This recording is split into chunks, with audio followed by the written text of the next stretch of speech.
Greetings and welcome to a Wednesday edition of the Shotgun Start. It is July 17th. Andy, how we doing? Brendan, I'm doing great. It is the Open, maybe my favorite major. I always say the Masters is my favorite when it's Masters time. This time of year, I always say the Open's my favorite. I don't really know what my favorite is, but I love this tournament. I can't wait for it to kick off and for us to get another look here at Troon. If you give a take, if you have a take 3 times a week on everything, you could literally take any position you want and every position at the same time by the end of the year. US Open is great depending on the year and time and place. This year was amazing. The Masters, when you're there at the Masters, God, it doesn't get any better than this.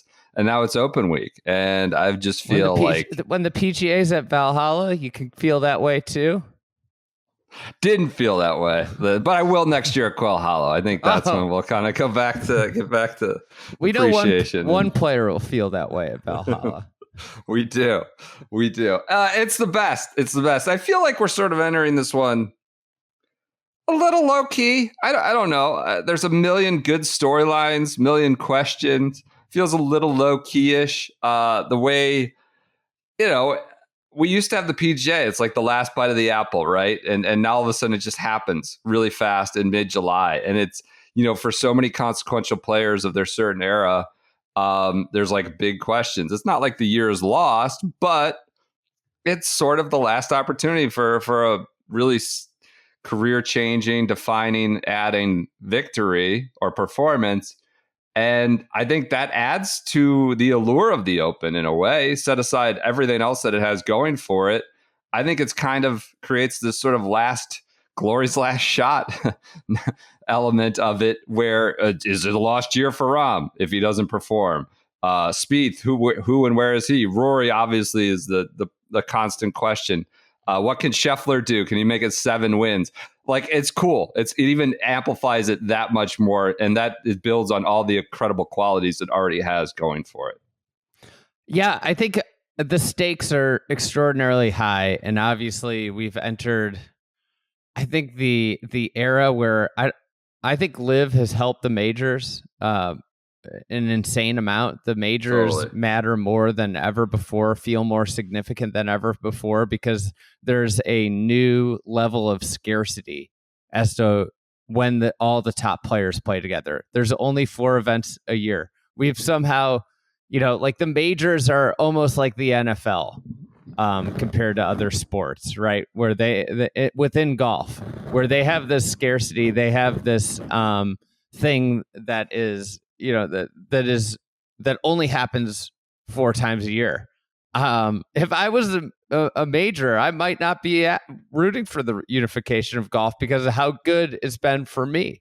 So some more discord. Maybe like, hey, did you hear what they were saying about you? They were talking a bunch of shit, man. I don't know if you want to get in with them, So these stakes are so high. I think like the perfect player that embodies these stakes is Jon Rahm. Like, you think about the discourse around Jon Rahm if he plays poorly this week. Say he finishes 28th and is very non-competitive. It's the worst major year of his career.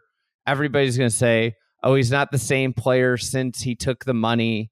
That would be the discourse. Like, Liv ruined Jon Rahm. Like, he doesn't care about the game anymore. It was just, he got paid and that's the way it is. Now, say he went out and won this week. He's one leg away from the Grand Slam. Like, right. Just completely polar opposite. Like, the question then would be like, is he going to be the first player to accomplish the Grand Slam?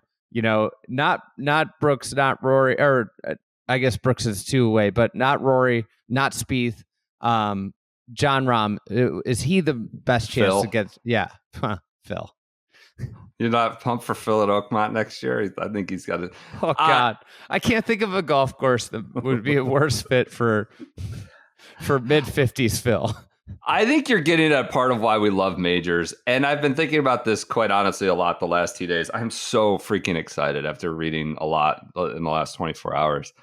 I think in golf, we tend to overweight a lot of narratives, right? It's kind of what you have to do. There's more commentary on it. I've been watching a little bit of the live from. I got to say, we're going a little hard on the narratives on a few of those. Like Rory has too many people on his team, has a cluttered mind, needs to get rid of Bob Roteller. Like that was been a talking point. We just lean into it too hard. And you talked about the stakes, right? And you think about you as a recreational golfer and you walk off a golf course, like I shot like 84 today, but I was so close to a 79 breaking 80, or I shot 72 and man, it was so close to Well, I think Rahm, every tournament golfer, that 76 could have been a 70. 68. Yeah. I was so close to shooting 70. You wouldn't believe it. I hit a few lips, got a bad bounce here.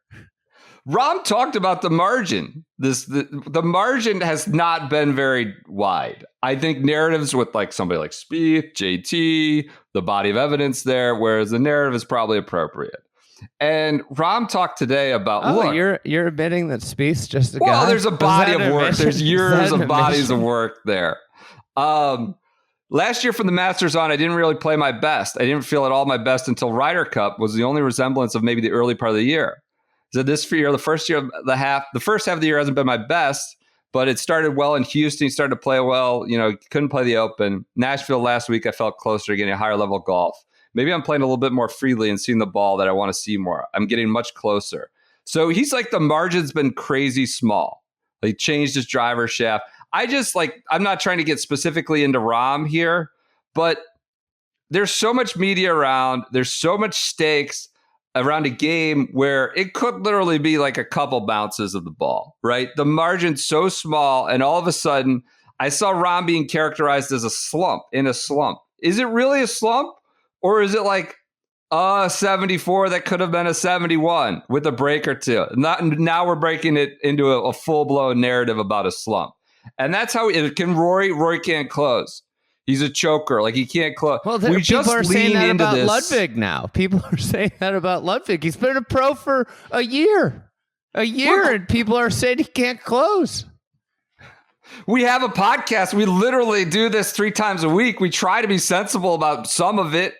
But I just been listening to a lot of it, reading a lot. I think we kind of overweight a bit too much on a few bad breaks or two rounds that weren't great. Rahm stunk at Valhalla. That was alarming performance.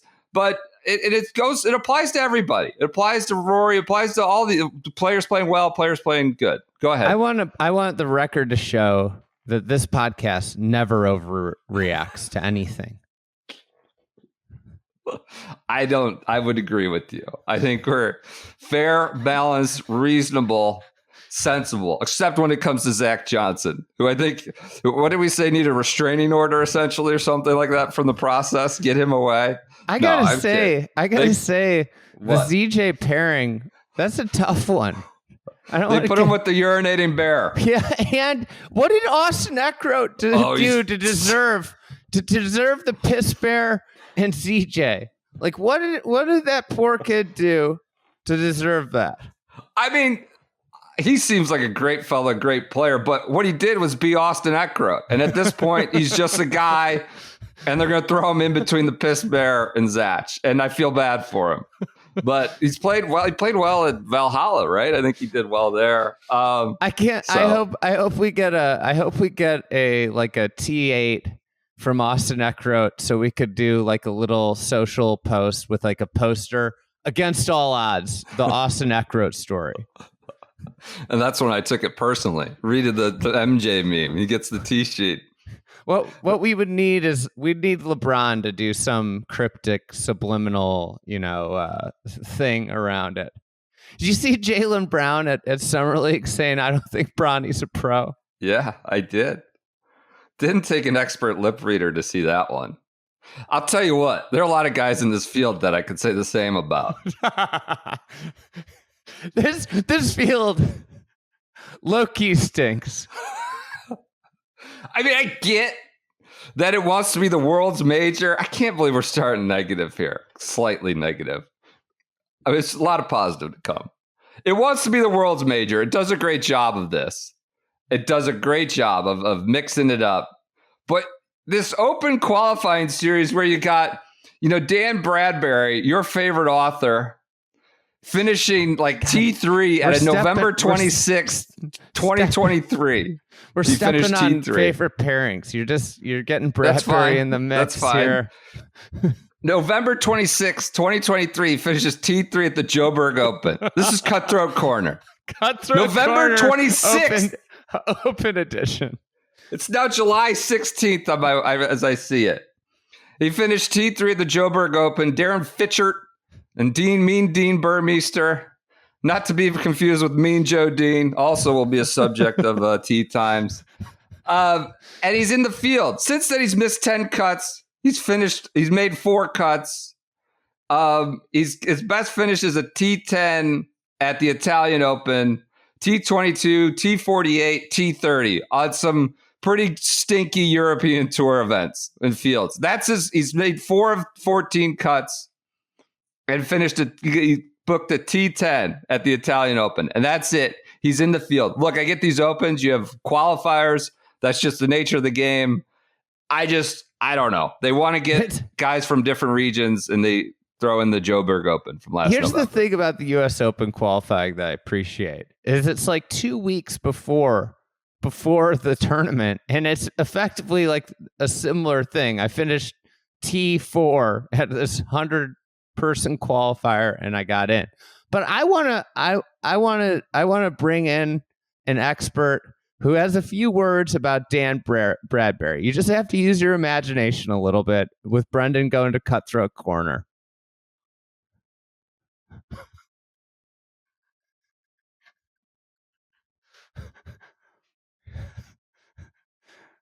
How dare you go after Dan Bradbury like that? He should be in the field. This is a major championship, for God's sakes. You've got people like Cam Davis on the outside looking in. Listen, Dan Bradbury could win. Give you Cam to Davis his side and play you for your car. I'm sure he could, and then he could write another great novel when he was done. Better than I ever could. But he can't make a cut since January. And he's putting these garbage... He did this last year, too. T48 at the Volvo China Open or something. Year. It's ridiculous. Aaron Rye's got to, sneak in the back door at the Genesis as good as anyone. Then they jammed Rye. He's with somebody. He's with John Daly. Rye playing as good at golf as anyone in the world. He's playing with John Daly. Well, that's what you get for wearing 2 gloves and having iron covers. Fair. Not fair. That is fair. It is fair. What, for iron covers? Aaron Rye's got to improve his aesthetic. He's got to become more marketable by ditching. I know that he thinks that makes him more marketable, but it doesn't. It gives him, he stands out. It gives him a negative connotation with everybody. He's never going to be embraced as a great player until he ditches that junk. You think Bryson should start giving seminars on how to build your brand, how to be extra thirsty, appeal to the masses? Here's what you got to do. He's hitting Persimmon on the range for reasons unknown. I know why. To appeal to you. I know why he's hitting Persimmon on the range. Why? I know why. When you hit Persimmon, I just went through this. We had this Hickory match with the Lido Club for Club TFE. 16 players played Hickory for 72 holes over. Are you trying to analogize this to the Open Championship? I'm just saying. I got so many messages from people who played the next day with their modern equipment that said, "I can't believe how easy this game is with this stuff. Like I'm hitting my driver better than ever." The reason all he's doing is making sure he hits the center of the club face. Persimmon, you have to hit the center of the club face. It's a different swing. It's a great way to train yourself to hit the center of the club face. It's also a heavier club. To me, when I play Persimmon or Hickory, I pick up speed and I hit the club face more often. So when I go back to my modern, I pick up speed. I'm swinging faster because it's like a weighted club. And then my other club, my modern club, feels lighter. And I hit the center of the club face way more often. Well, this is what he's doing. One way to hit the center of the club face more often is to make sure you're fit, right, and proper. Who could have thought our open preview before the first ad read would be a big, beefy Bradbury section, little John Rahm, and nothing else? But one way, maybe they don't have persimmon. Let me ask you a question real quick before we get into this ad read. We're already in the ad read. This is what our podcast could be. Do you think Tiger Woods can contend? Oh, is that what we're supposed to lead with? But first, let's talk about our friends from Club Champion. Hey, I was playing it back home in Ohio around 4th of July. Had a friend who went to Club Champion. I was playing with him. He loved it. He, used the promo code Friday. You get 50% off with the purchase of a club. There's one apparently right around his house. He drops in each year, like every year. They kind of free of charge. They double check your specs, get you nice and tight. I don't know all the crazy terms of art, but like he loves it. He's established like rapport with the store. So as he goes in, he sees some of the same people there, same kind of tinkerers are in there. Guys bringing Club Champion donuts because they work with his club so much. So yes, you will get a premium service. You'll make sure you're spending your money the right way to get their equipment right the first off the bat. But then you can go in. You can get him checked up each year. Like, hey, I bought these here. You guys, is everything nice? He goes in once a year, says he loves the store, loves the staff. Use the promo code Friday. He's like a good player, likes to play a lot. But even if you're not a good player, this is a way to kind of figure out some intel. What do I suck at? What is appropriate? Should I not be hitting this driver that, is actually hurting me, not helping me because I actually suck and I should find some advantage in another way? One of my favorite things about watching you play golf is that all of your clubs are Club Champion fit, except for one, and it's a hybrid. You ran out of time to do the hybrid fitting, and you have one club that's not optimized. And I love when we arrive on a tee box that's clearly a hybrid hole.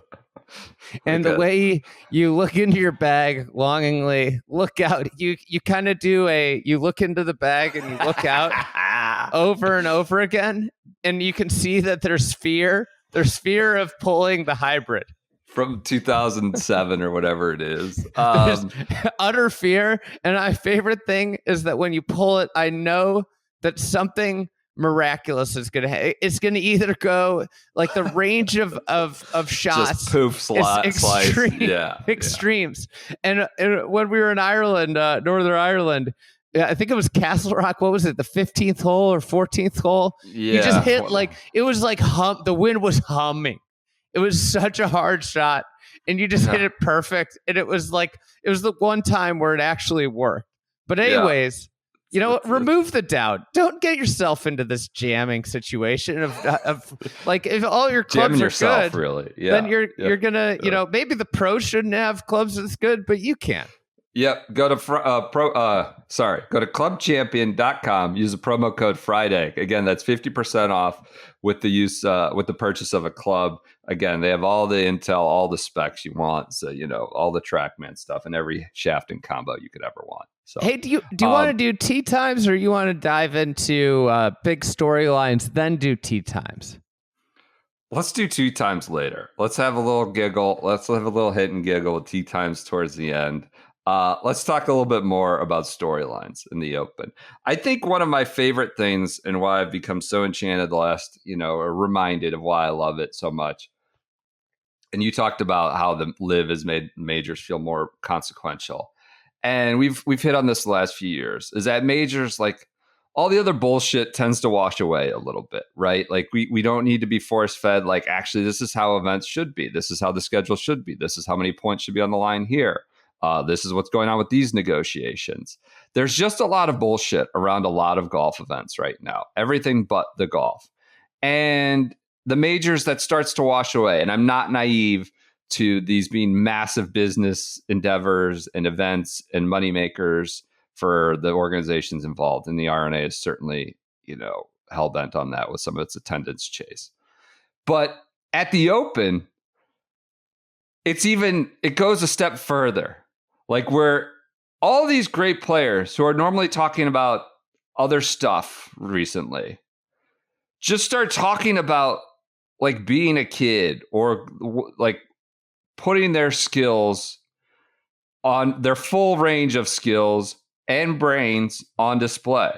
And for me, that's like, as someone who watches, follows, writes about golf every week, it's kind of charming, refreshing that I like the best in the world actually just talk about golf in a way that we don't get that often anymore. And certainly not in this sort of setting. And I'll defer, I'll jump to Scottie Scheffler, probably the best golfer in the world, right? There were some questions about Pinehurst coming out of that, but he's the best golfer in the world.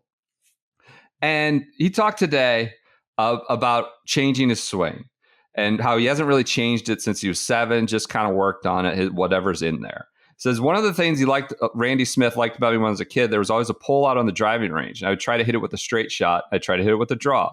I love being able to try to curve the ball. Part of it is when I was a kid, I used to play in the house with a ping pong ball. A ping pong ball is super spinny. I would learn to curve it from room to room and spin it a lot. That was what was fun for me about the game. As time went on, I didn't want to turn into a robot. I wanted to do what I thought was fun, and that was seeing and creating and trying to hit shots. I get bored sitting on the driving range trying to hit every shot straight. Sitting there learning how to curve it, learning how to hit shots, that's more fun than just sitting there and working on club position. A great quote. We heard Rory, we've heard Tiger, we've had all the best in the game speak to something similar this week about having to hit different trajectories, having to hit different shapes, throwing it on the ground faster. And I just, Scheffler, I'll add one more just because he was so good. And it's the best player in the world talking about hardcore golf stuff. And this is, again, why I'm so charmed by the Open. This is my 4th Open. As far as my learning curve goes, you have to be more creative here. I love that part of it. I feel like when I do come over here, this is really how golf was intended to be played.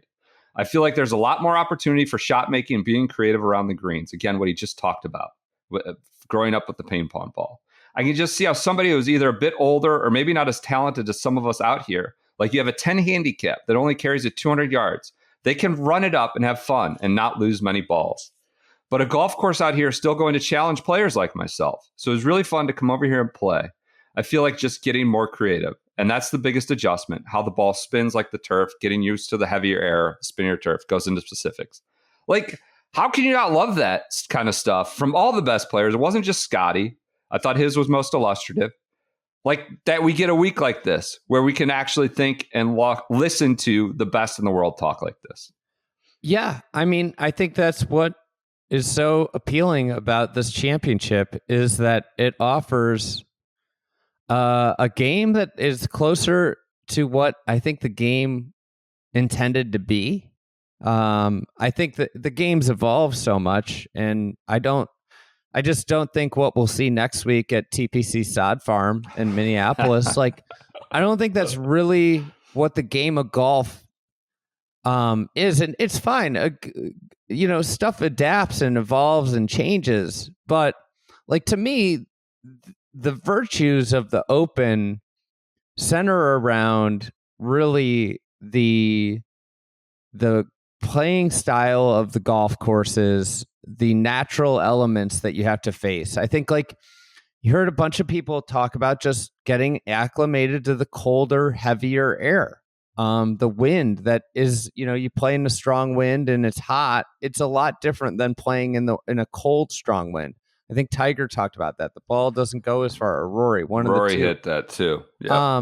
The thing about these elements is that it creates a tournament that more skill is required to win because you need to have more shots.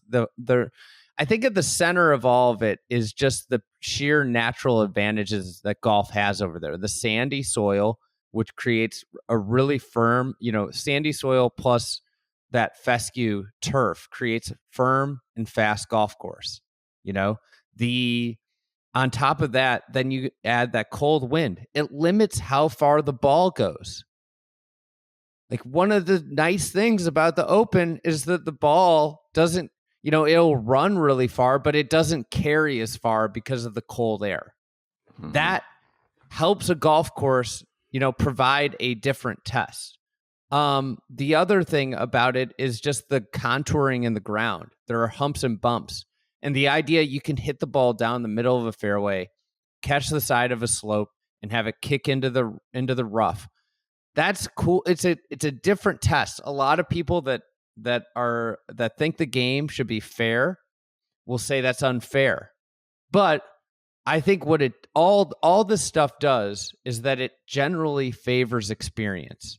And I think one of the things that is becoming, maybe revered about the Open is that it is a championship that a lot of different style players can win. I don't think Brian Harman can win any other major, but he can win the Open. I don't think that Tiger Woods could win at this point probably any other major, maybe the Masters. I think if his health is in a good place, I think the Open gives him a chance to contend because it is about hitting shots. It's about being able to get over bad breaks. It's about understanding, like, I can't go into a bunker. So many of these kids are programmed to like think about like hitting it in the bunkers. Fine. Here it's going to dole out a penalty. I mean, Tiger talked about that in his press conference. Like, listen, like these bunkers aren't like America. You're not going to see people rooting for the ball to go in these. So I think that, the average age of Open winners over the last 10 years is like 32 and a half. The average age of every other major is like 29 and a half. So in that same 10 years, like why does it skew older? It's because it requires more shots. It requires more skill. It requires more mental capacity than every other major. And it's just super sad that we get one of these a year in the sport of golf that has 40 freaking tournaments a year. We get one on the best playing surfaces in the best place to play golf in the freaking world. Yep. Yeah. I think that was so disheartening to hear Rory say about, I haven't played links last week. I haven't played links golf since Hoylake, which was last year's Open. It's like, shit. He talked today about how, everybody thinks I'm a links player because I'm from here. I grew up on Hollywood, which we went and we saw. It's like I just hit it long and high like that to get around there. And he talked about how priding himself on figuring out how to play more in blustery conditions, play more links golf. Obviously, he doesn't need to do that most of the year, but he's sort of figured it out, been really good at the Open in recent years. Scottie I think that's the fascinating storyline. So Rory's talking about figuring out how to play links golf. Phil was one that figured out how to play links golf later in his career. Yep. I think like two big names, probably the 5 biggest storylines of the tournament are Bryson and Scottie. And I think Bryson's had a little bit of success. Scottie, if you look at, I think he's got an 8th place finish and 2 top 25s. That's great. That would be great for like any other player but Scottie. I think those are 2 guys that still haven't mastered the links golf setting, and I think that's one of the big stories going into this week. Are those 2 guys? Are they going to get themselves into real contention at this major? Or are they going to have a chance to win at this major? They haven't. Neither of them have ever had a chance to win at an Open. Yeah, that was interesting to listen to Bryson talk about strategic golf. I had this question for you. It seems like pros connote strategic equals not hitting driver on every hole. It was interesting, and that's it. It was interesting to hear Bryson was asked, "Are you going to have to hit fewer drivers?" He goes, "I've played well in strategic golf courses," and he threw out RBC Heritage, which is Harbor Town, and Valderrama as examples of that. Those are very tight courses where you would take driver out of someone like Bryson's hands. And I just wonder if that's what the pro game's sort of been reduced. Is that what golf in general has been reduced to? When they think strategic, it just means I don't hit driver on every hole. I think most golf courses, especially, so if you think about where pro golfers play the vast majority of their rounds, most golf courses, and I would agree with this, are like strategy is am I going to hit a 3-iron or a driver? Because there is no benefit to this or that. Like there is no available pin position with the level of firmness or conditioning or green contouring that would make being right or left available. This is why I find it like silly that people use an aggregate, data source of the PGA Tour. It's like, do you think it really matters at keen trace when it's soft and wet where you are in the fairway to determine if angles matter? It's like there's a small select number of golf courses that have golf course architecture and have conditioning, to a certain point where being one place or the other would actually matter for golfers, especially in Bryson's case. Like a 550-yard par 4 is probably like about what you need to get anything other than a wedge in Bryson's hands. So like what kind of strategy can you impose when a guy only hits like sand wedge and lob wedge into greens? Right. I mean, so for Bryson, strategic. I think a lot of strategy is like, do I hit driver or do I hit 2-iron? Yeah, it was an interesting quote when he said more strategic, and he threw out RBC Heritage and Valderrama as his examples, and it got me thinking about like what architecture means and what strategy means for the best in the world. Not a negative thing. That's why you should be playing a persimmon driver. Would change a lot of things. I am excited about this course. We're talking a lot about conditions. The wind seems like it's going to come. What I love about this, and Troon, like 16 was cool. I don't know that it was cool necessarily because of Troon. It was cool, like the duel overwhelmed whatever the course brought out or added to it. For me, what I love about this is it is a pretty classic 9 out, little loop at the end and 9 back. And for me, like the wind is prevailing. We'll see. There might be one out of the south. Prevailing is going to be down and over your right shoulder going out, and then in and off your left coming back. And all the hard holes are in and off. And all these guys hit a cut, and like 10's blind, and are like that's fascinating to me. That has me like listening to these guys talk, then looking at the course. I mean, that it's an ass kicker. They're all very long holes. There's hazards, gorse, railways, all that stuff. But the wind, I think, could be really fascinating, those 9 coming in. This is, the idea of that natural elements of challenge. Like that's the best way to challenge pros at this point is some, like, I think aggressive green contours, and then just sheer natural elements. A golf course that has you play 18 holes and crosswinds is just a mental. It's just blender. It's awful. I mean, and what I like about Troon is that the holes move ever so slightly. So you're playing in a crosswind, but it's not like directly down like the same. I'm not hitting up. It's not like I'm playing a runway straight and every shot's the same wind. They have these slight variations and shots. Like they have some holes that just kind of jog off the tee. You're going to have a little bit different crosswind, and calculating, what percentage cross is this versus down, and what type of shape.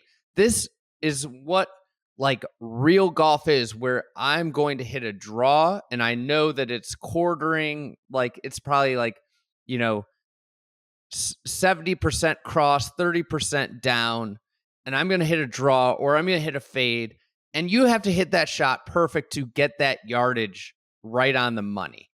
And the real artists of the game are going to come to the top of the game, top of the leaderboard in these type of settings. Crosswinds, especially for a righty off the left. It's no fun. With already the hardest holes, kind of naturally hardest holes. Part of that is the wind, but some of it is just the holes themselves, their distances, the pinched in 11th. I love your point about how they're slightly angled. It's not just next end over end all the way in. You just get yourself where you just feel like you're aiming so far left, like you're constantly having to aim left. It really does that benefit Rory coming in. I mean, at least coming in. Yeah, obviously, absolutely. but, Bryson too. Yeah, I mean Bryson hitting that draw. That's really nice, and that draw is not going to move as much when you're down. So he's going to play down on the way out with it. Like that draw, that's not going to amplify the draw because you get the downwind kind of pushing it straight. Yep. Coming in, having a draw on your bag to come in with the wind off your left is a massive advantage. The other would be a lefty hitting a fade into it. Yep. And the last bit on this, we won't get too nerdy, is the trajectory. Great listening to Rory talk about how he had to become a burly boy. Luke Curdanine had a great question about him hitting that low shot we saw at 12 at Pinehurst where it, was just running. It sounds like he had to become a burlier boy, a little more strength to be able to get on it, high on the right side, tee it. This is fascinating. Like it's something I'd never thought of is like strength to hit certain shots. Like I think that's like something that isn't really talked about much. You just assume it's like muscling it out of the rough, right? I need to be stronger to muscle it out of rough. Or just technique. Like so much of golf is technique, but the idea of strength to create, like to be able to have your body hold a certain position, and like thinking about that type of like skill to understand how your body needs to do this. I do my best just thinking about like one thing about swinging, not like at all. Like, but I'm just trying to hit a straight ball. Yeah. So again, we've talked about right, left. Now we're talking about trajectory. It's just like, it's a great canvas to actually see this and see players try. And Bryson, on the contrary, like talking about how high he hits it all the time and trying to figure out, he doesn't hit to windows, but Rory seems to be dabbling certainly a lot more with that. And it's something he talked about having to develop and doing it through strength. Last but not least on the course, I'm just going to get to putting. This changes a lot, right? I mean, are you going to go to the Rory hitting it on the center of the club face? Yeah. Well, I was going to talk about Brad Faxon maybe getting Wally pipped by Luke Donald. It's interesting. Rory said Fax was out there with me, and so was Luke Donald. He talked about talking to Luke, and Luke said, I try to focus on the strike more than anything else. When you miss hit it, it's never going to get there. Here would be my question. Does Luke Donald have an exemplary open record and links golf record that we should, I don't know. Does he?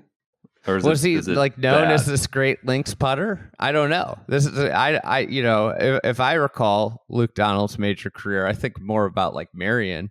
Yeah, that sounds like his kind of deal. But that was interesting just to listen. Like, look.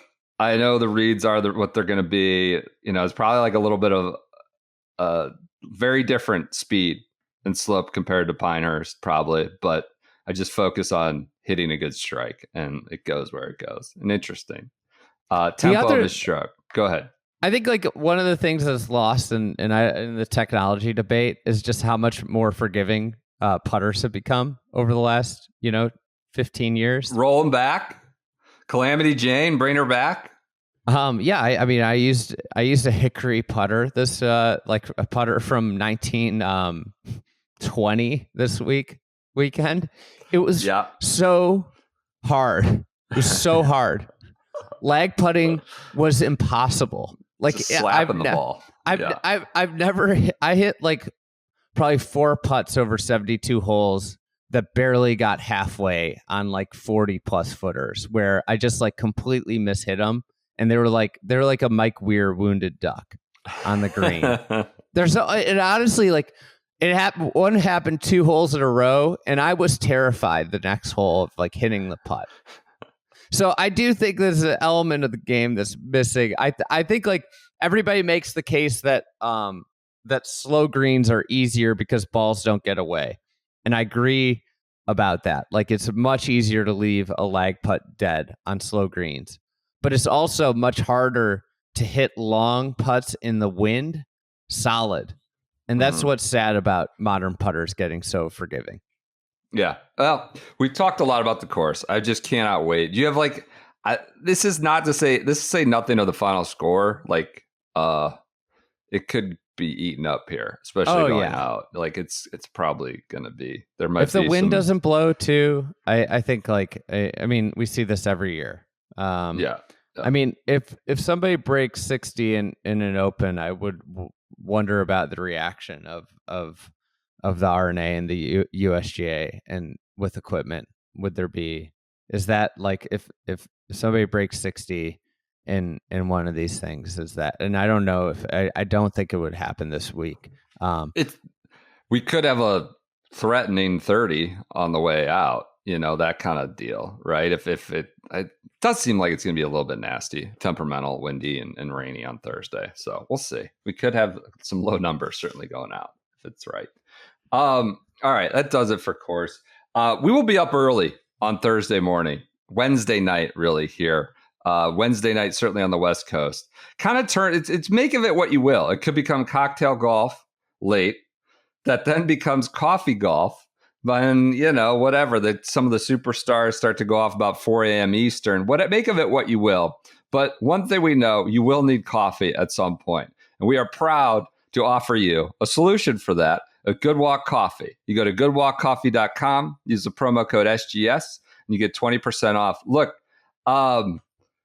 Rory talked a bit about we used a lot of Rory's transcript. I had everybody else's quotes. I didn't have Rory's, and somehow it's committed to memory about how, I don't know, it's like he's very grateful he gets to do what he does. I didn't dream of doing this as a 7-year-old like Rory, but we are very grateful. It's an absolute dream and a joke of a job. We are lucky that any of you listen to this. And it's been amazing. This is the last Men's Mayor of the year. So we're going to be doing our dailies. It's amazing. We are very, very lucky and fortunate that any of you listen and care about this. And one way to support the continued endeavor is to subscribe to the coffee. And we didn't want to do it we just open up, send us the Patreon. We feel like you get something of value here that you use, and with people who really care about, making good craft coffee. So that's a way to support the podcast. Goodwalkcoffee.com. You could get the Burundi blend, the light. You got roast. an open blend. Limited run, 200 I don't know how many are bags. Left. My question about that one is it says notes of cherry limeade, which I don't get how that works. What does that mean? What are they just taking the all sport and sprinkling it in the roast or something, or what's going on there? It's a liquid IV pack that they no, it's just I think it's just the way that the beans are it's made, a light roast though. It's a very light roast. It's great. Light roasts have more caffeine. This is what you want for your open. Everybody thinks the dark roast has more caffeine. Light roasts have more caffeine. I think the coffee. Anybody that's trying to get up early, this is an anti-coffee ad in a way, but it isn't an anti-coffee ad because I enjoy the coffee more this way. You got to follow my morning routine for the Open. The morning routine is going to be back in action. We've got Huberman here, throwing out his wellness tips. This is from, I don't know if he's a doctor yet. He might be a doctor. Dr. Kevin Moore from the University of Georgia. Doctor of mathematics, to be clear. All right. Let's just full disclosure. Very smart person. I think he's a doctor, maybe. Yeah. If he's not, he's on his way. Yeah. He sent me this last year. When I will be covering this Open Championship on Thursday from the Central Time Zone and Friday from the West Coast, the Pacific Time Zone. So I'm going to test this out. My body clock's all over the map. But here's how you do it. You wake up. Say you're waking up super early. Wake up, cold shower. Cold shower followed by I would do as many push-ups as you can. Drink a ton of water, and you're off and running. You're going to be fine. You're going to get the body woken up between the shower and the thing. That's the key here is shocking your system out of its normal habit. And then 2 hours later, that's when you get to have your coffee. There we go. Mixing that Good Walk coffee, please, at some point. Mix it if in. You're getting up at 2 a.m., 4 a.m., that's coffee time. I remember last year I had a timer on my phone. And I was so excited to go make the coffee. I was so excited. Oh, it's like you're working for it. You earned it. Right. I earned the coffee. I got a little, I got a lot of water in. I would recommend maybe you eat then too. Speaking of, I'm in an Airbnb. I got to go out to the grocery store and pick up provisions. I got to get some nice fruit. I got to get set up here I got to get this place set up for a 3 a.m. wake up call. I'm on a big strawberry kick right now. That's where I'm at. They're really good. It's like the end of season, but I'm just like picking them up almost daily on my way home from my kids' camp. I think the blueberries have been great too. I wasn't sure if it was just a California thing because I'm just gonna say it to everybody. Fruit's just better in California. You pay a 75% income tax for that, so that's where you get your fruit. That's good. Well, we get sunny weather, nice weather, and unbelievable produce. Those are the things we get. We get and epic outdoors life, and so that's what we pay for. But anyways, I thought it was a California thing. And, they aren't quite as good in the Midwest, but I had some in the Midwest, and blueberries are awesome right now, though. All right. Blueberries, strawberries, raspberries. The berry world is really it's busting great. at the seams. We needed a fruit update. I've just been, it's been good. Hey, lately. Could you do a berry power ranking? PJ is mortified right now. We could do a berry power rankings. Raspberry remains number one for me. All right. I even though I'm on a strawberry kick. Where are you? I think I would go. I could eat like a million blueberries. They're like candy to me at this point. I feel like there's too many 50-50 blueberry balls. Well, that's because you live in a terrible place for blueberries. I mean, you get some that are just mush. There's there's nothing to it. There's no taste. It sounds like you're not taking care of your blueberries either. That's probably true. On the priority list in my life. You got to wash them and you got to dry them and then you got to put them into a container. That's what I've been doing. I've been vigilant on my berry care lately, and that's why I've been in on this kick. It's mostly strawberries, though. Well, it sounds like you're eating them before any care is needed. No, I've got my little system. I'm cutting. I've got the paper towel down in a container. I'm washing. I've got the whole deal going. So go get your provisions and make sure Good Walk coffee is included. It's crazy. It's crazy how many berries kids can go through. What's the worst berry? Poison? Black? No, I like black. Blackberries are good. They're all good, to be clear. We're grading on a scale. I don't think there is a worst one. I think I'd probably of common. Are we saying the common berries are blueberry, strawberry, raspberry, blackberry? I'd throw a boysenberry in there. Boysenberry is not a common berry. Yeah, those four then. The core four. I hate doing this. I think I'd put black last. Yeah. Great. I really like black. I think I would go blueberry, raspberry, strawberry, blackberry. Even though I love strawberries. This is like picking your favorite kid. Yeah, it is. It's a tough one. What's your favorite storyline? Buy some berries. Buy some coffee. And for God's sakes. And coffee. You could get coffee. I think one of our coffee might have some berry notes. Cherry. Actually. Cherry limeade note. What do you think about cherries? Would you put cherries above any of the? No, absolutely not. My daughter, the first time my daughter ate cherries, she binged them and then threw up. Yeah. So now it's a reflex. I don't do cherries anymore. She's afraid of them. Yeah, I love that. That's great. There's a story behind why some people don't like food. There's always a story. I love that. You guys can say that for life. All right, what's your favorite storyline coming in? We've covered the course. Do you have any other? I don't know if we've talked about anything at this point. I know. You want to do quotables? We've quoted a lot of people. Is there any other quotes that jumped up? Let's do tea times because then we can pop a bunch of things in here. All right. What do you like? My favorite tea time? Yeah. All right, I got one for you.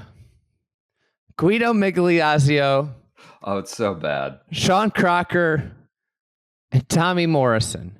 Or as I would like to refer to him as Big Tom Morrison. Big Tom. 6'9". We've had old Tom. Yeah. Old Tom, young Tom, and the latest Open Championship legend is going to be Big Tom. We're going to remember this. I think he's 6'10" in the program. I don't think he's 6'9". I think they list him at 6'10", which probably does mean he's 6'8", 6'9". 6'10". Okay. I'm going to say the Big Tom. This is a catnip call of the week. People are going to feast eyes on him. I don't think Guido's necessarily a big guy. Might be slight. I think he's thin, I believe. Sean Crocker's a small guy. Yeah. And Big Tom's going to be out there rumbling around. He's not a thin 6'10". He's got some huskiness to him. He's like a Jonathan Ogden type. He's filled out. Could this be the next legendary Tom? Well, I'll tell you. The Open.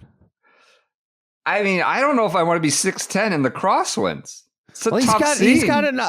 He's got burl to him. He's not going to get blown around like arms get up there in the wind. I don't know. It seems like a disadvantage. You might want to be low to the ground on a windy situation. I think he's 20. He's a University of Texas. Star. Won the U.S. Junior. Maybe a fraudulent U.S. Junior. Was he 19 when he won it, or wasn't he a freshman? We're exploring the limits of junior. There is some of that going on in that amateur junior. I think he was playing in it when he was after his freshman year. It's like, what are you doing? You're not a junior anymore. You went to college. You're drinking beers at the frat house, playing with the yeah. You lived on your own for a year. You're not. Yeah. Yep. So that one, I thought I was looking at the names and I thought about the idea of Big Tom, good tea time, the latest Tom in Open Championship lore. One I thought was interesting. I don't know, good, bad, or indifferent. Was Matthew Southgate, the brother of the English football manager, Sunjay M, and Justin Thomas. That is real just a guy territory. For Justin Thomas, when you're with Southgate, Sunjay's just a guy. No, but he's not a draw, and they're off like early. That was like the first name I was like, oh, he's not in the cluster where they go 4 a.m. with the big boys, 4:30. He's out early with Southgate and Sunjay. That's interesting. That might be a slight bulletin board material for Justin Thomas. Of course. The best tee time of all, the entire tee sheet, like this is great. Of course, the no split tees, rolling off one for 14 hours is early. Be still my heart with this one. Shub Sharma, I had Steven Soderbergh's son, Sebastian, and Matteo, the great Matteo Manassero. I cannot believe they put Shub Sharma, who's just been a favorite of the golf internet for many years, with Matteo Manassero. If you are a true sicko and you've been watching coffee golf for the last 10, 15 years, that's about as good can get. Are you going to be getting up early? Because you're going to get a lot of Manassero coverage if that's the case. I'll be up. That looks like 3:15 my time. I'll put the alarm for 3 just because of that. I'll put it for 2:30, something like that. I got to say, a friend of the program sent us a in-person up close video of Manassero teeing off. It's shocking how little speed's in that golf swing. Big crowds though in that video. They're lining up 4 or 5 deep in that video. No doubt to see Matteo. You know what? It shows the fans aren't out there for the long drives. Shocking speed. It might have just been the angle. You need to see the launch monitor numbers to confirm that. What's another tee time you like? All right. I think this story is not getting enough play. What? I didn't know about this until I saw the pairing, but Stuart Sink, Chris Kirk, and Dom Clemens. We got Roger Clemens' son is playing in the Open Championship. And amateur. I was wondering if Don was going to don a bloody sock. I don't think he's Don. He's Dom. D-O-M. Dom. Dominant. That's right. So that yes. And the bloody sock was for Kurt Schilling, not Roger Clemens. So you had the two-way miss going on that one. But it's still good content nonetheless. I'm kind of embarrassed. I wouldn't worry about it. It was Kurt Schilling. Doesn't matter. Wait, because Clemens was on the Yankees. Yeah, I think he might have been off by then. Was he on the Yankees when they came back from 3-0? Then I don't know. Doesn't matter. Another tea time. Another tea time. Roger Clemens was the PEDs. Allegedly, maybe. The Mitchell report. Yeah, I mean, he was, but he wasn't. God, University of Texas, between Tommy Morrison and Clement, you're crushing the Texas Longhorns. That's because I'm currently in Austin. You are in Austin. Great early tea time. Great. Like, this is just good if you're a golf fan. Nikolai, Adam Scott, and Kita Nakajima. I don't know if Nakajima can keep up with that, but I'm excited to watch that. Why are you laughing about that one? You don't like it? I feel like there's so many pairings. We were texting before this podcast. I said we could literally run through every single pairing in a rapid fashion and make it the whole pod with a comment for each group. I had a question about Rory Cancer. Yeah, what about him? What's his status nowadays? He's back on the European tour. I believe that's right. Yes. We need to get him into quick quotes and get some questions going. Well, we didn't go over there. I think you'd be the only one asking for that, and we're not present. Speaking of how about the opening tee time? Leonard win a date with Todd Hamilton and Jack McDonald. Did you see they jammed Todd Hamilton? One? No. I mean, it's not good, but it can't be the worst by nature of it being first. They'll be in early. Is Jack McDonald, like, is there some tie to Troon? I don't think he's from Troon, but is there some He's from Scotland. He's from Scotland, which is good enough. Yeah, good enough. So he's going to be hitting the first tee shot? Can't be Todd Hamilton. You can't trot Todd out for the first tee. Well, they're winners at Troon, right? Leonard. I know he won. I know they won there, but I know you know that. Did you see they jammed Todd Hamilton on the range show with his flight tracker or his launch monitor data? 236-yard carry. Flat carry, 238, ball speed 152. So, yeah, they just, come on. Let them in age with some dignity. You don't need to throw those numbers out there. Can I just point something out? Yeah. I find it kind of insane that Colin Montgomery was calling out that Tiger needs to retire when he made the cut of the Masters this year. When Todd Hamilton and Justin Leonard are playing. Like, where's the call for them to retire? It's a fair question. Monty's tweeted about this, saying he was misquoted. I mean, of course he was. The courts are what they are, for God's sakes. What the hell are you doing? I mean, I think that's a pretty unambiguous deal. I thought they were going to praise. I was misquoted, and what I mean by that is I didn't know that I was being quoted. Yeah. I praised Monty for the comments on Monday. I didn't think they were all that incendiary. Tiger nonetheless popped back at him. I'm exempt, Colin's not. And the exemption, as you can tell, runs till your elder years, given Todd Hamilton and Justin Leonard's presence on the tee sheet. What's another tee time you got? I think this is a good question here. I had for you. Yeah. Rahm, Fleetwood, and Big Shot Bob. Great pairing. Good pairing. You know. Yeah. Who finishes worst? Well, Bobby Mack says he's going to be hungover essentially all week.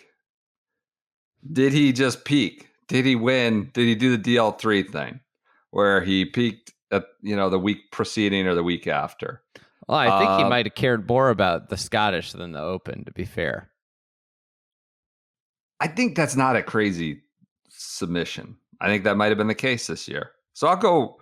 That's some stout company. That doesn't mean he's going to bomb out. Big Shot Bob's legitimately been a top 15 player in the world. Oh, the last legitimately might 2 be months. Okay, 2 months. All right. Okay, time frame's important there. Okay, and I mean, I think time frame's important with golf. Like, it's very hard to play great golf for a longer than 3 month period.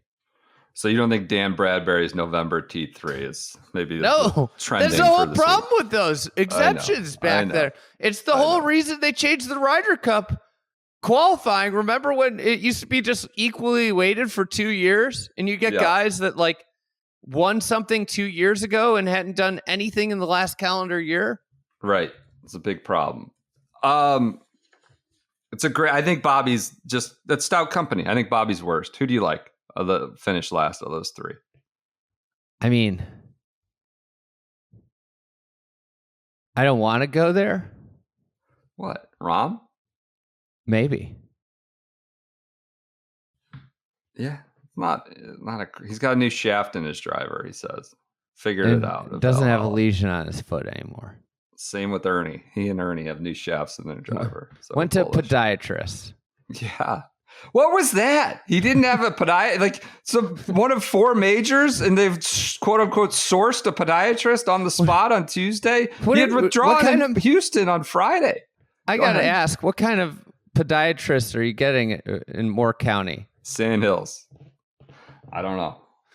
You think you might have been better served getting a podiatrist? And I'm sure there's good podiatrists in Scottsdale. People probably step on scorpions and rattlesnakes all the time. God. Well, it's taken care of nonetheless. He's back. Do you think he flew a podiatrist in? So he flew there, assumingly private. Do you think he flew another podiatrist in? Yeah. Yeah, maybe yeah. Maybe you know brought what? The foot doctor in on the plane. John Rahm doesn't care about his carbon footprint. Cares about his footprint. That's what he cares about. All right. Another tea time. Ludvig, Bryson, Tom Kim. An interesting one. I don't know if I love it, but it's interesting. PJ doesn't like it. He was telling me before. Why don't you like PJ? Get in here. Give your takes. Ludvig getting jammed. The guy just steps up to the ball, doesn't even take a practice swing, hits it. He's going to be lollygagging with these two. Terrible. This bullshit that Ludvig has some birthright, to get the pairing that he wants. The guy's played golf for 10 minutes. I know he's done well, but what is this? Like, people are mad. Like, he gets jammed because he's been around for 10 minutes. You know what this is? Here. This is one Generation Z standing up for another Generation Z. That's right. That's my guy. Solidarity. Entitlement. The Z's participation trophy. The Z's thinking they run the world when they haven't done anything. Yeah. What's another tea time you like? I love this one. I feel like Rory and Homa have been paired together in like everything this year. I don't know. Is that right? Okay. But then you throw Tyrrell Hatton in there, and I wonder if there's Boston Common ball frog drama. Is this the guy that left during free agency? Signed with another team. Are there any hard feelings? With within the ball frog community, are we worried about the fans in Scotland turning against Hatton because of what he did to the ball frogs, who seem to be the most global team in the TGL? Are we worried about this? Are we worried that Hatton could be facing adverse conditions? Something I didn't realize with the pod with Andrew Cotter, which I thought was a great point, is Troon is the closest major to Northern Ireland. It's like extremely easy to just take a ferry from Northern Ireland over to Troon. Non-Portrush division. Since Portrush came on the scene. Yep. Yeah, exactly. Non-Portrush. And this there'll be huge Rory crowds. So my question is hostile ball frogs. Yeah, is this going to take a turn for the worse with Hatton signing with Legion 13? It's a fair question. Maybe all the hostility will get Max Homa thinking, this guy's pissed off. Maybe I could woo him into Jupiter Lynx, my beloved Lynx team. Maybe that Homa's a tried and true Jupiter fan. We've talked about Bryson, and I think what's compelling is can he play this style of golf, and if he's figured it out, he's gonna do well. I think Scottie's the same question. We talked about Rahm a little bit. Thoughts on Rory? What do you mean? Can he play this style of golf? Just general about the major. He's one of the big stories. Yeah, I wouldn't be surprised if he's. I mean, I would be surprised if he's not contending. I think so too. He's playing great golf.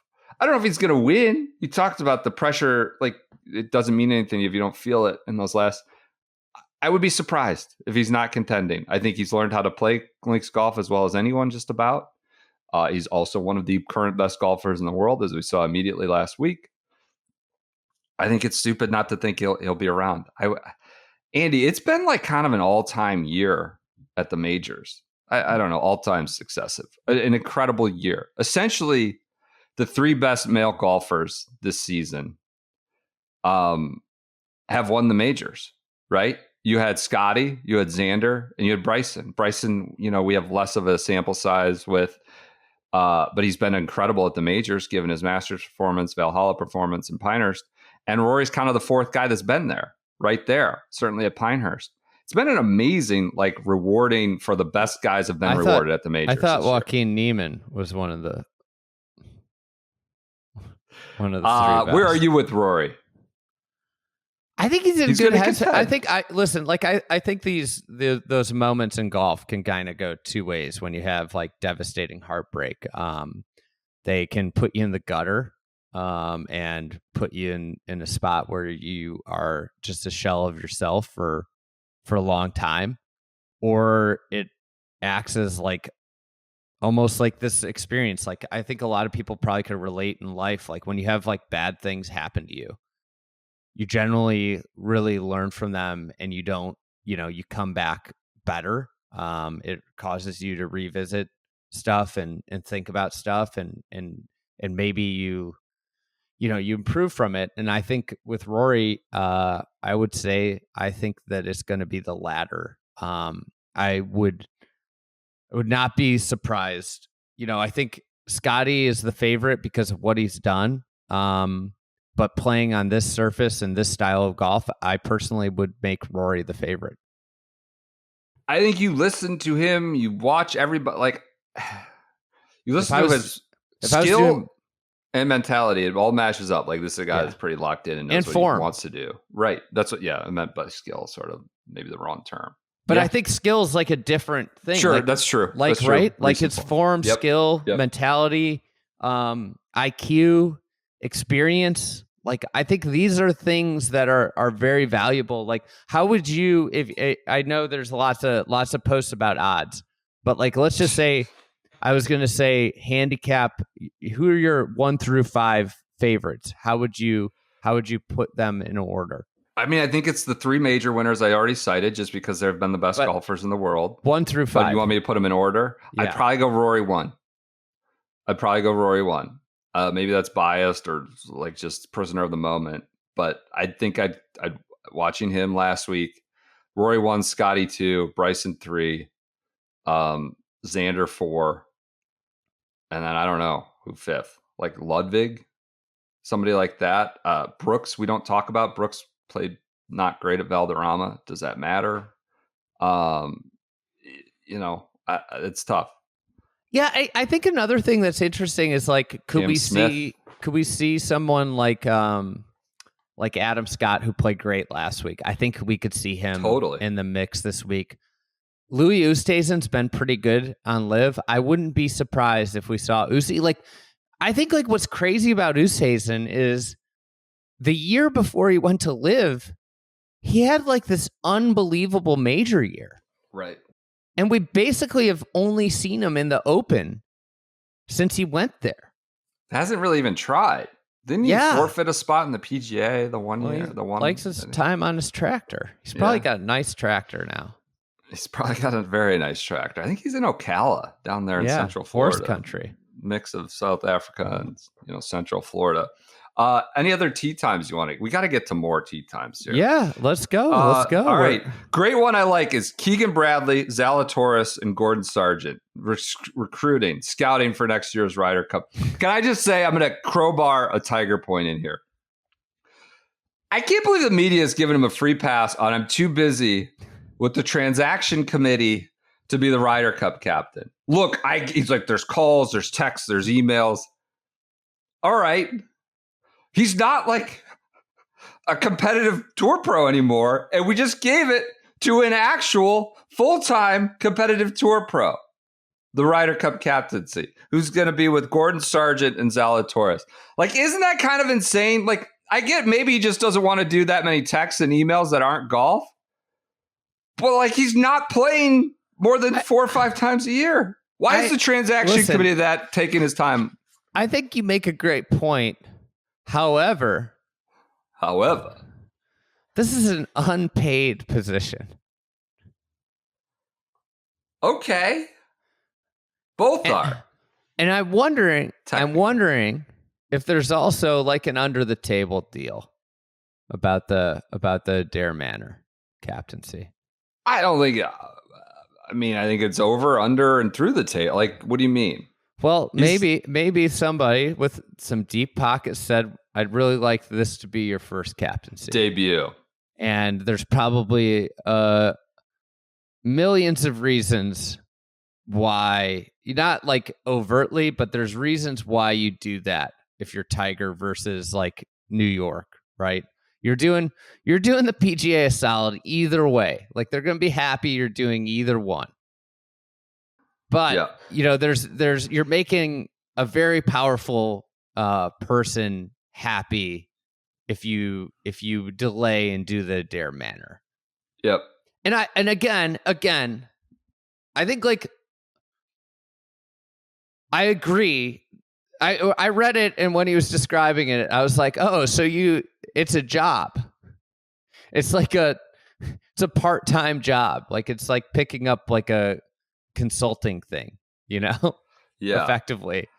And it's just, this guy has never really worked in his life. So yes, I think it would be like when you're the pro golfer in a pro golf relationship, if you don't answer to somebody, there's no repercussions because you're everybody's boss. Right? Like, everybody works for Tiger and his life dynamic. And I imagine it's jarring. He's gone on the committees, and now he like has like some responsibility to other people. Like, he can't just blow stuff off. Like, I'm sure there are a lot of times for people that work with pro golfers where they're just like, you know what? I don't want to talk. Move this meeting.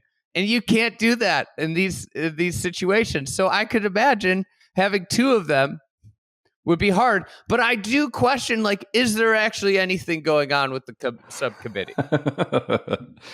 That's all I'm saying. I don't fault him for turning it down. I would just ask that we apply a little bit more scrutiny to the I'm too busy excuse when we just put a full-time tour pro in his stead. And, whatever.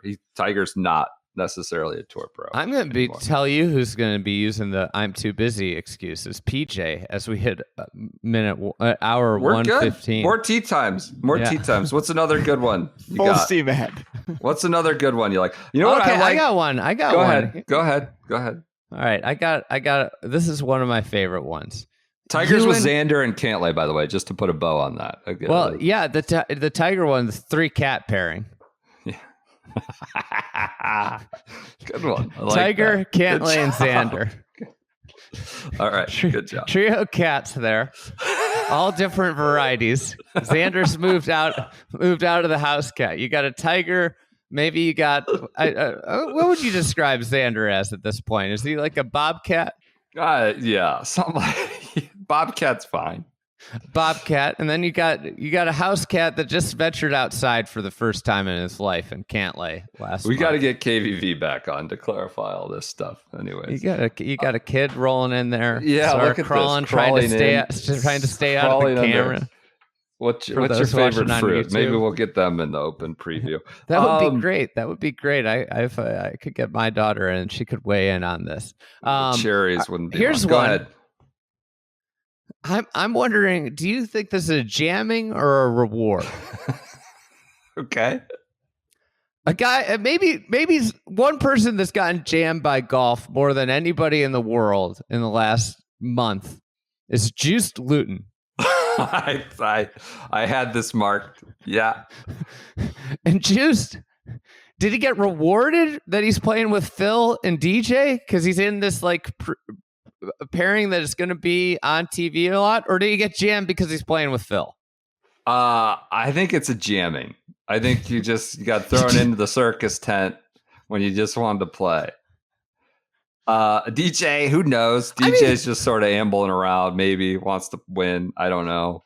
Can we just point out, we never talked about this that much. We talked about it a little bit. What? This guy's qualified for the Open Championship. In this country, the Netherlands. So did Dan Bradbury. Hold on. What does that mean? He qualified for the Open Championship. One of the pillars of the sport. He's competing. He's contending, trying to win the Open Championship. In his country, the Netherlands, said you're not good enough to represent our country. What a ridiculous situation. It's a bad thing. It makes me look askance at the entire country of Holland, quite honestly. It's a problem. What's the deal with the Netherlands and Holland? No, I don't know. We can't. We're going to go to 2.5 hours if we start going down that road. I've always wondered that. I don't understand. Yeah. It's like they got, if you Netherlands, have 3 names. Dutch, Holland. Yeah. If you have 3 names, do you have 1? I don't get it.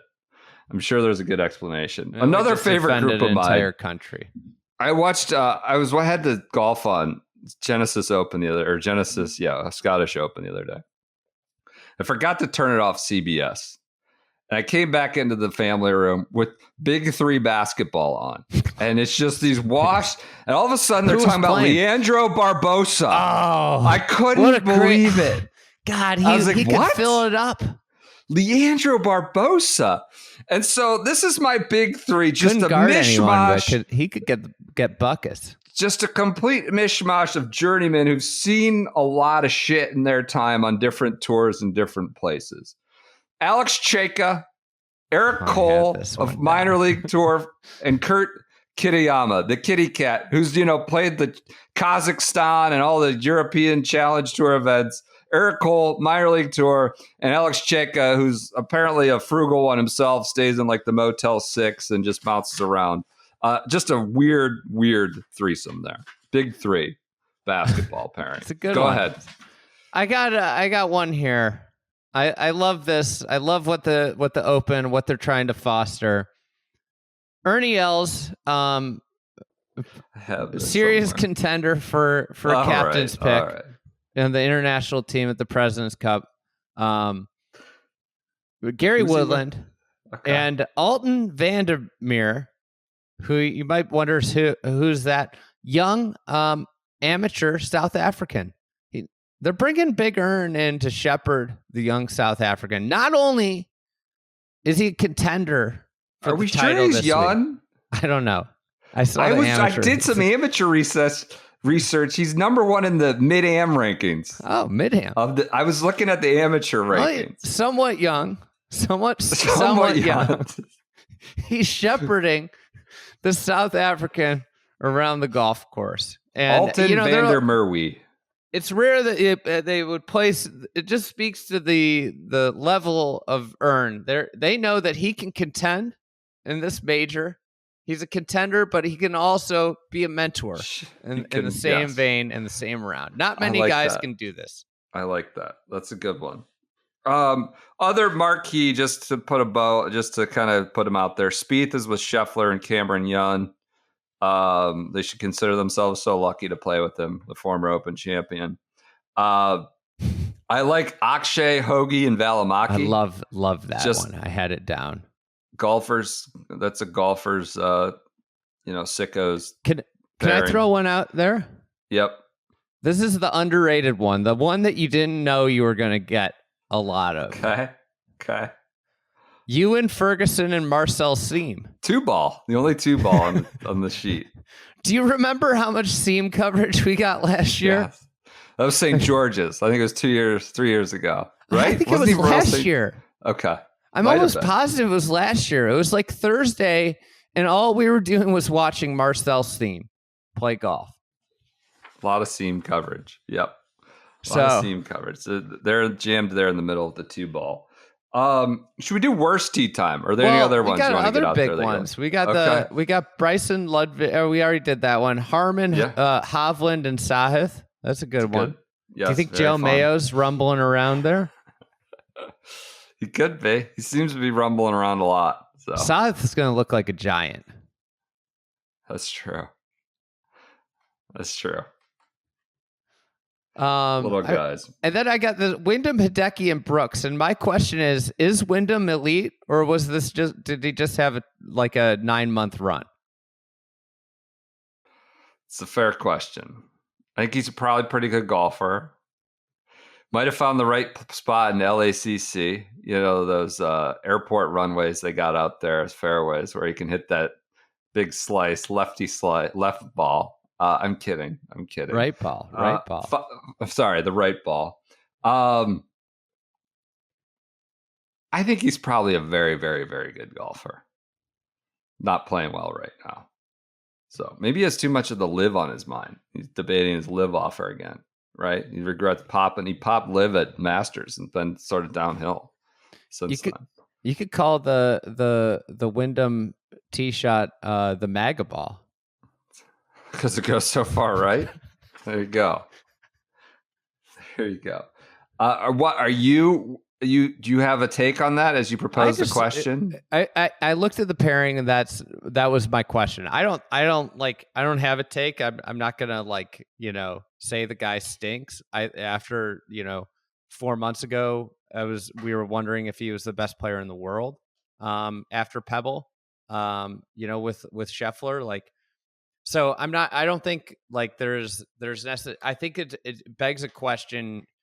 I think it's just something to monitor because it could be a year and a half later, and it could be he's won a few more times, or it could be he's 25th in the world now, and he's a good tour player. But yeah, I tend to think that he's probably got 2 years in the top 10.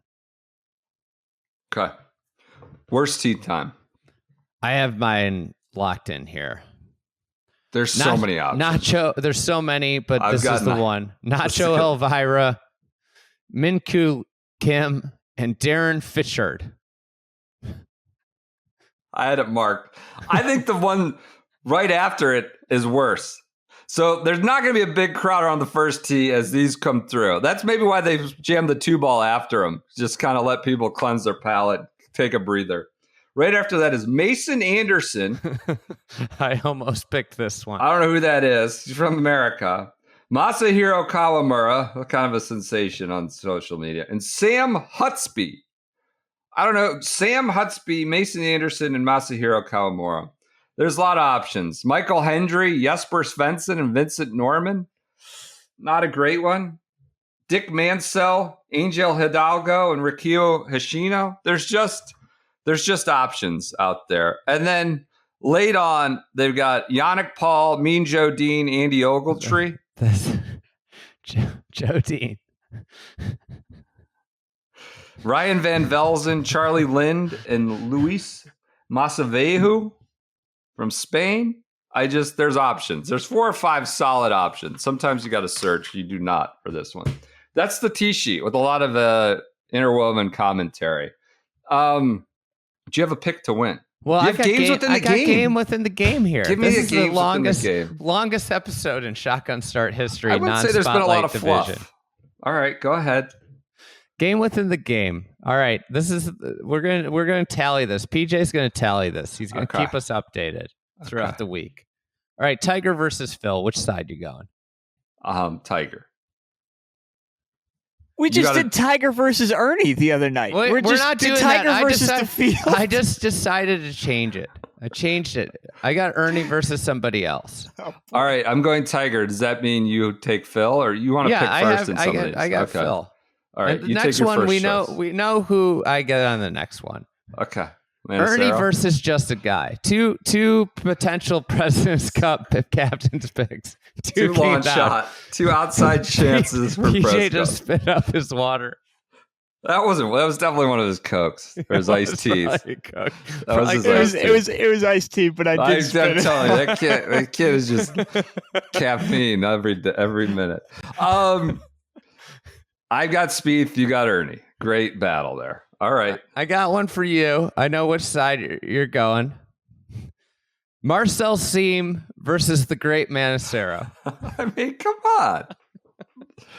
Siem won He won thanks to the gag job of everybody at the Italian Open. Manacero played proper golf with the Scottish. I like Manacero. All right. I've got Seam. Okay. All right, low stinger. Usti versus Mean Dean. Mean Dean Burmeister. I think it's Mean Dean. Guy's been playing good golf. I'll take Usti. I like that. Usti's a good choice there. All right, I thought this was an interesting matchup. What did Sam Horsfield do to get put off last? Well, he's just generally, I think, an asshole. I think that's like what his kind of rap has been since his youth years. All right. So two guys you never heard of. His mentor was Ian Poulter. All right. Like for a long time. Okay. Go ahead. Hovland versus Bryson. Bryson. Do I get first pick there? I think that's an obvious one. I'm taking Hovland. I would have taken Hovland. I think Hovland's going to play well. All right. Big Tom Morrison versus squaring off versus the Piss Bear. I like Piss Bear here. Piss Bear is Thorbjorn Olsen on his home tour. Back home in Europe. Love that. I get my UT boy. Okay. Big Tom. All right. Dan Bradbury versus Sebastian Soderberg. I thought you would have gone Dan Bradbury versus Dan Brown. You went Soderberg. Okay. We could switch it. We could pivot. Do you want to go Let's to do the authors? Yep. Authors. All right. Angels and Demons versus Fahrenheit, whatever. 451. All right. We'll go Dan Brown. I don't know. You could put tomato. I couldn't pick either out of a lineup. I'm taking Brown. All right, you have to get Bradbury because you put him in cutthroat corner. All right. He's a proper novelist. All right. Go ahead. All right. Well, I didn't realize I had Big Tom in here twice. Oh, my God. This is a clerical error. I might have to run these by PJ next time. That's fine. Big Tom versus Dom Clemens, Roger Clemens / Kurt Schilling's son. Kurt Schilling's his stepfather. For those that don't know, why don't you sub in Alton Vandermeer? So we do amateurs for Clemens versus Vandermeer, or you want to do Clemens? You want to do? Well, they're both amateurs. Thomas. That's what I'm saying. All right, we can sub in Vandermeer. I'm taking Vandermeer. That's what I'm saying. I'm throwing you a lob here, and alley-oop to take your South African protege. Who's a used car salesman, 40 years old, is a young guy. Who knows what he does as a mid-am. All right, so I've got Dominic Clemens there. Go ahead. Last one. Maybe more marketable than their accomplishments, and more marketable in a different sense. That I think more marketable to the UK fans. He might be a bigger time than he is, and I hate to do this right after he won. Big Shot Bob versus Tom Kim. Wow. So overinflated stardom? Is that what you're suggesting? Big Shot Bob's overinflated stardom is in just the golfing country of Scotland. Okay. I know he's their best player. But nobody in the larger world of sports is talking about Big Shot knows Bob. who Bob McIntyre is outside of Scotland. Okay. I think if I get first pick there, I'm going with McIntyre, playing on home soil, playing links golf against Tom Kim, who can't remember even to register on time for the Scottish Open and needs a sponsor's exemption.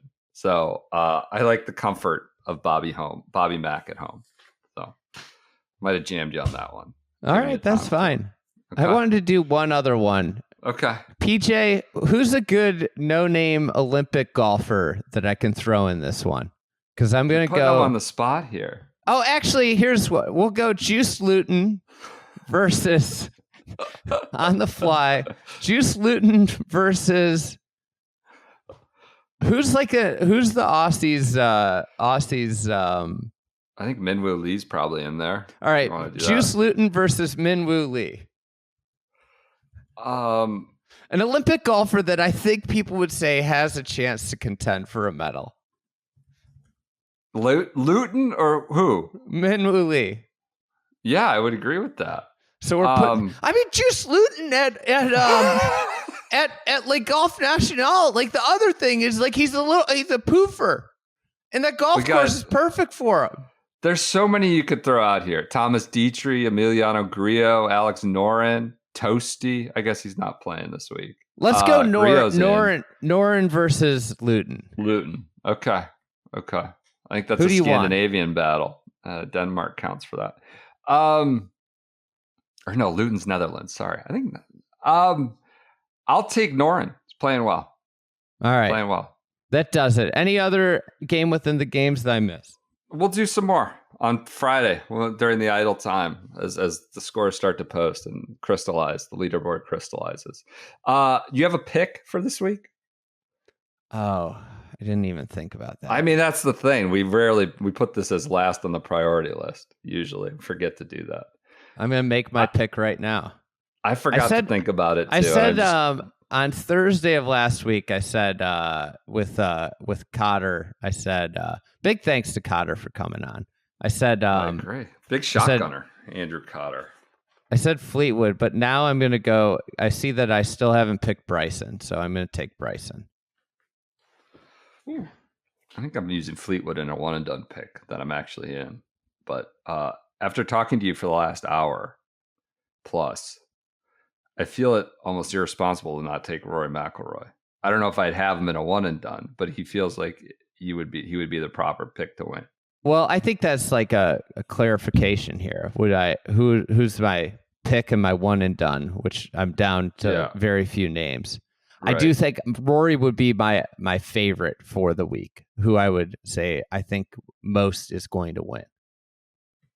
Yep. I think I'll use Fleetwood in my one and done. Rory's my pick to win. Obviously, a lot of options there. Okay. I think that does it for this Wednesday/Tuesday night episode. Alon Burley Boy. We'll have the daily episodes coming. We will talk to you Thursday afternoon, probably, like Eastern time, 4 or 5 o'clock. We'll do them live. Are we going to do them live, Andy? We're going to do live. Try for live shows, maybe live, and then you could listen to it as an episode. They'll be 20 minutes. I promise you. They're not going to live without PJ. They're not going to exceed 20 minutes. We might bring on some guests from people who are in Scotland on the ground intel. So maybe Dan Bradbury. What could go wrong without PJ around? Yeah. Only one day. Yeah, just one day. He's got to go see his little concert, Fenway, be a Gen Z or whatever they call it. You're going to see Noah Khan. Noah Khan. I gotta ask you. I like Noah Khan. I like him. But to me, every song is about the same thing. It's about being like in the Northeast, depressed, being depressed and being sad in New England, baby. That's it. It seems like we need a little more variety in the messaging. He's going to get all you Gen Zers down in the dumps. Yeah. I'm just hoping it doesn't rain. Is it in the forecast? Positive outlook there. How many Cokes on the way up? You training up? No, I'm flying. Wow. It was cheaper to fly. It's a home game, though. Home game-ish, yeah. It's going to be like an hour. Cheaper to fly? To Boston. It was cheaper to fly than to take the ferry. Yeah. Wait, you He's can going take to Boston. because of Long Island. Long Island ferry to Boston? How long does that take? Ferry to Connecticut, and then it's like 3 hours from there. Trains, planes, and automobiles. It's transportation. Yep. That ferry is expensive. It's delightful, though. Yes, the train's expensive. That Amtrak kind of, you think it jams you. So, all right, everyone, enjoy your Wednesdays. We'll be back at Fenway? Where's the? Yes, Fenway. 2 nights. He sold out 2 nights at Fenway. I'm not impressed by that, but Fenway. I feel like Kurt Schilling pitched with a bloody sock. Father of Dominic Clemens. Fenway's the second best ballpark in baseball. It's not a bad one. behind Wrigley, I assume, is where you're going. All right, everyone enjoy your Wednesday. We'll be back Thursday, live, or some version of it after the first round. Enjoy. Get your coffee and enjoy the first round. Hey, PJ, enjoy stick season, baby.